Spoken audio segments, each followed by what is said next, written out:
wabarakatuh. Waalaikumsalam warahmatullahi wabarakatuh. Bismillahirrahmanirrahim. Apa kabar hari ini anak-anak? Alhamdulillah. Baik ya? Baik. Sehat? Afiat juga ya? Alhamdulillah. Jadi jika demikian maka seharusnya kita sebagai umat Islam senantiasa untuk pandai-pandai bersyukur terhadap kenikmatan yang berupa sehat dan sempat ini ya. Karena kalau orang yang pandai bersyukur itu, insya Allah nikmatnya akan senantiasa ditambah oleh Allah Subhanahu wa Ta'ala. Amin ya Rabbal Alamin. Dan jangan lupa pula sebelum berangkat sekolah pastikan itu pertama kerapian kalian, kerudungnya pada saat pakai kerudung apakah sudah sesuai dengan mukanya, tidak piok-piok misalnya ya. Yang laki-laki juga pastikan bajunya sudah terpakai dengan rapi, sudah dicuci lagi. Hari ini kira-kira di antara kalian ada nggak teman kalian yang nggak masuk sekolah hari ini? Ada. Siapa yang nggak masuk? Ahmad. Oh iya, Ahmad. Kenapa nggak masuk? Barangkali ada yang dekat dengan Ahmad. Ya, ini yang sakit. Oh ya, mudah-mudahan yang sakit cepat disembuhkan oleh Allah Subhanahu Wa Taala. Amin. Perjumpaan kita pada kesempatan pagi hari ini, marilah kita membaca doa bersama-sama. Dan saya minta kepada ketua kelas untuk memimpin pembaca doa sebelum belajar. Silakan Anda Aminatul Mukarramah. Bismillahirrahmanirrahim.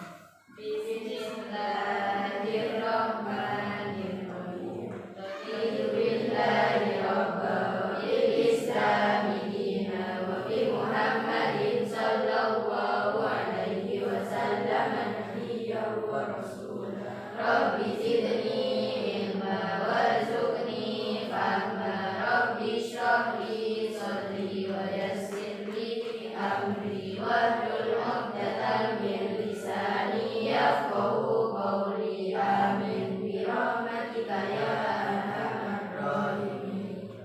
Siapa kita? Indonesia. Siapa kita? Indonesia. NKRI. Pada hari Pancasila. jaya. Yes. Yes, yes. Nah, begitu. Anak-anakku sekalian, materi kita pada kesempatan pagi hari ini adalah pelaksanaan sholat fardu dalam kondisi tertentu. Silakan dilihat di slide ini. Nah, adapun tujuan pembelajaran kita pada hari ini adalah pertama, melalui lembar penilaian diri, siswa dapat mengamalkan sholat dalam berbagai keadaan darurat ketika ada sebab yang membolehkan. Kemudian yang kedua, melalui lembar penilaian antar teman, siswa menjalankan sikap tanggung jawab dan istiqomah sebagai implementasi dari pemahaman tentang tata cara sholat wajib dalam berbagai keadaan tertentu. Kemudian berikutnya, setelah menonton tayangan slide video, siswa dapat memetakan kondisi-kondisi tertentu yang menyebabkan tata cara pelaksanaan sholat fardu secara khusus.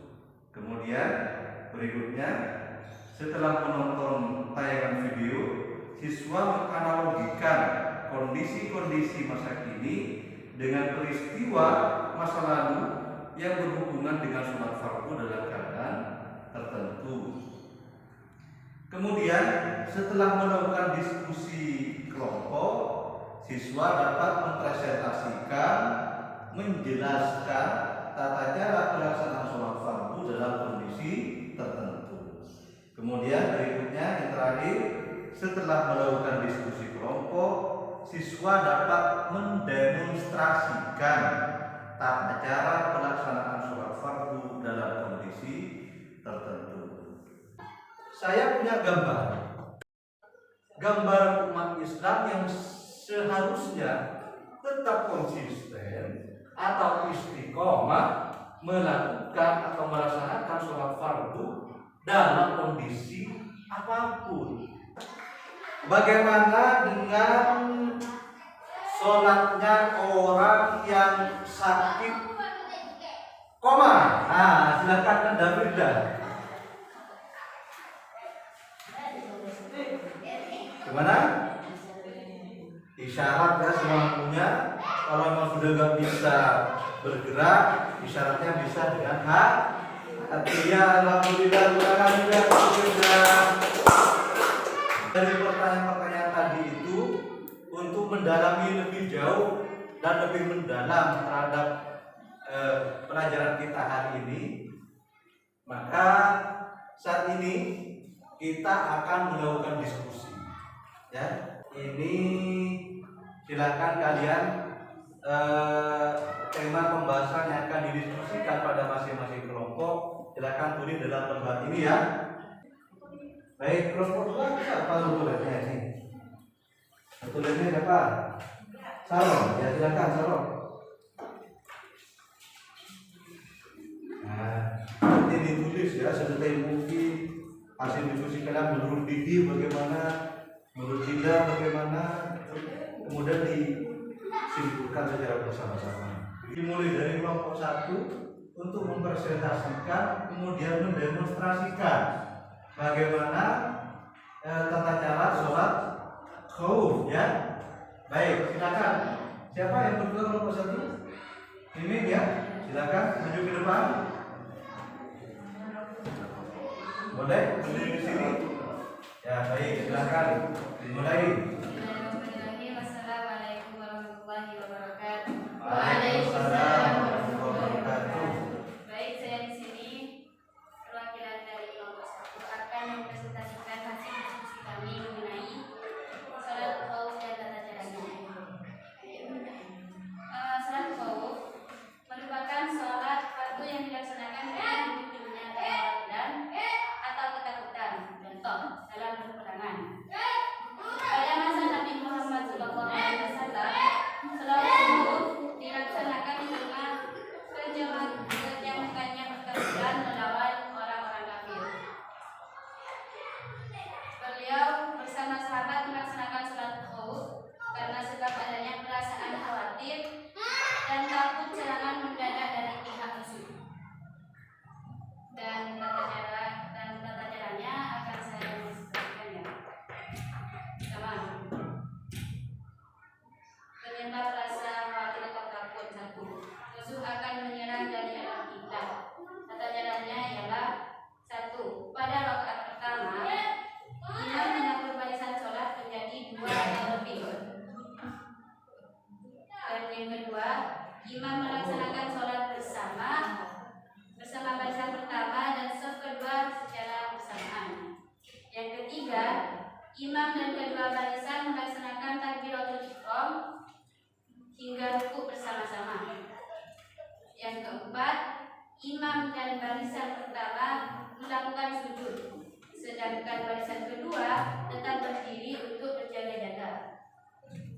Yang kelima, setelah imam dan barisan pertama bangkit dari sujudnya dan berdiri seperti semula, maka barisan kedua melakukan sujud, sedangkan imam dan pertama, maksudnya dan barisan pertama, berjaga-jaga. Dan yang keenam, pada rakaat kedua, barisan kedua ikut sujud bersama imam, sedangkan barisan pertama berjaga-jaga. Dan yang ketujuh, ketika imam dan barisan kedua melakukan sujud dan duduk bertasyahud, maka barisan pertama menyusulnya. Yang terakhir, imam, barisan kedua dan barisan pertama melaksanakan tasyahud bersama, disusul mengakhiri sholat dengan salam. Ya, dimulai. Waalaikumsalam warahmatullahi wabarakatuh.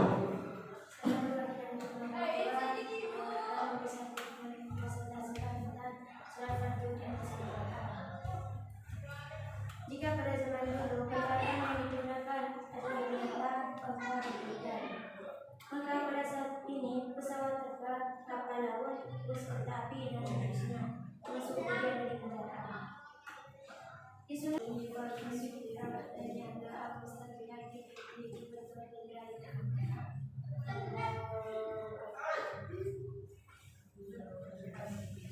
ini tata cara sholat bagi orang sakit ketika tidak bisa berdiri, maka dilaksanakanlah dengan cara duduk. Yang Anda sudah silakan kembali ke tempat sholat.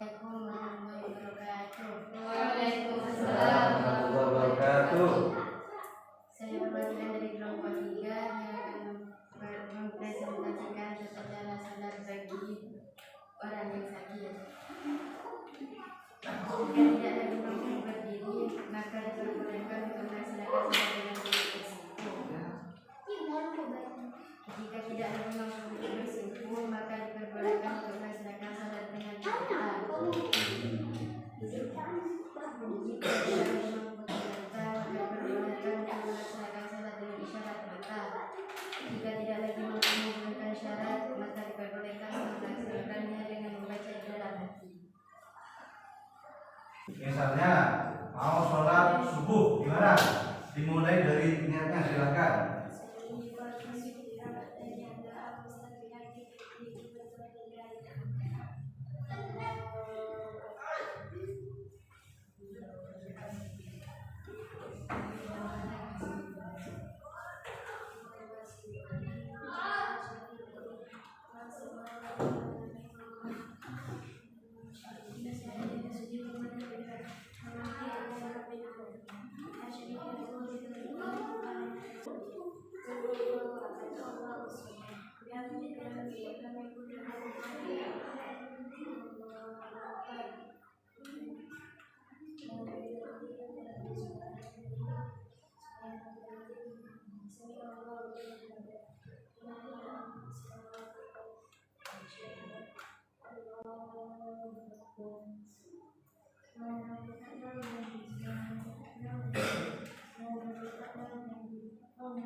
Ya, alhamdulillah, terima kasih. Terima kasih, Pak.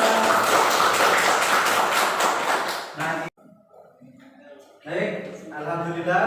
Tadi kalian sudah mempresentasikan, kemudian salah satu di antara teman kalian juga ada yang diminta untuk demonstrasi tata cara sholat dalam keadaan sakit ya.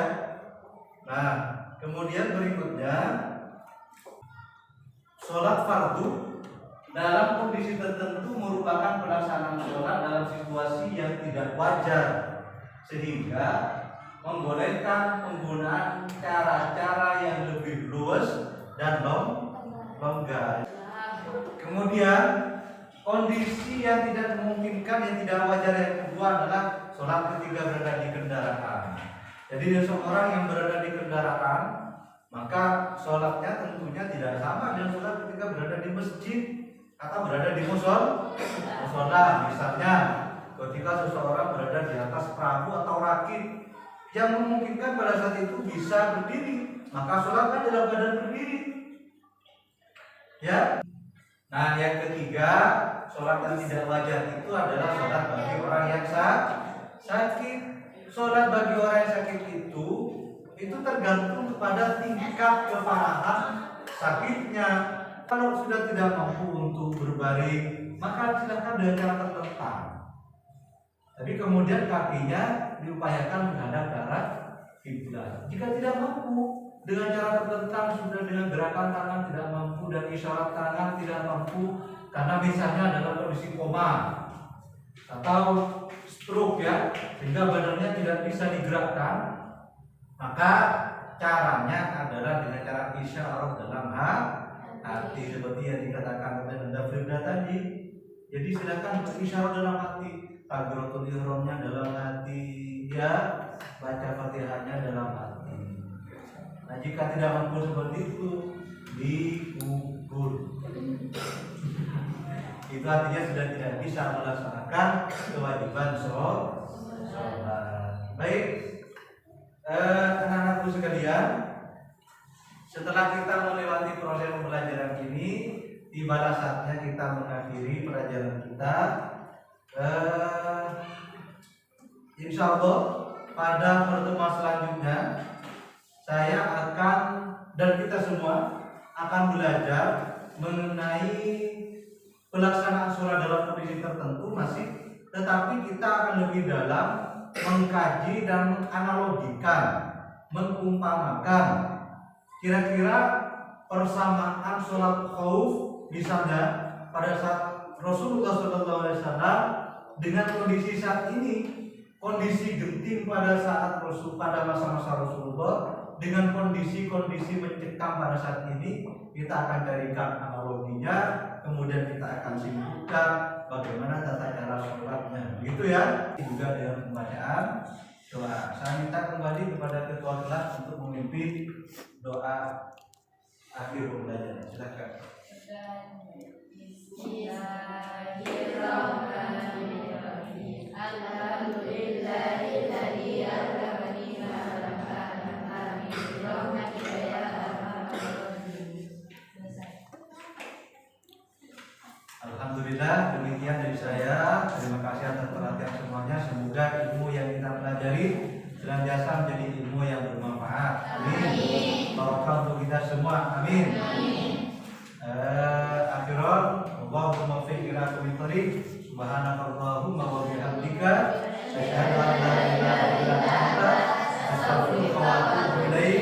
Assalamualaikum warahmatullahi wabarakatuh. Waalaikumsalam warahmatullahi wabarakatuh. Ya, silakan kembali ke tempat semula.